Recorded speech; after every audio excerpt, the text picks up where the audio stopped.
दोस्तों नमस्कार, आप देख रहे हैं BR26 खेसारी और BR26 खेसारी चैनल में आपका स्वागत है। दोस्तों आपको बता दें कि hit machine trending star Khesari Lal Yadav ji का कल एक बहुत ही बेहतरीन का सॉन्ग आया था, जो कि सॉन्ग का टाइटल था बौराह पिया। और दोस्तों आपको बता दें कि उसी सॉन्ग पे एक्टर्स रानी सिंह एक बहुत ही बेहतरीन का रील बनाई है, जो कि रील सोशल मीडिया पर बहुत ही तेज़ी से वायरल भी हो रहा होगा। आप लोग वीडियो के क्लिप में भी देख रहे होंगे।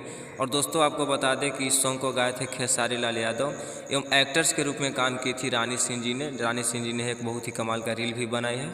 और दोस्तों आपको बता दें कि अगर आप इस सॉन्ग को नहीं सुने होंगे तो खेसारी म्यूजिक वर्ल्ड चैनल पर फुल वीडियो सॉन्ग के साथ रिलीज कर दिया गया है। आप लोग खेसारी म्यूजिक वर्ल्ड चैनल पर जाइए और फुल वीडियो सॉन्ग के साथ देखिए और सुनिए और ढेर सारा प्यार दीजिए।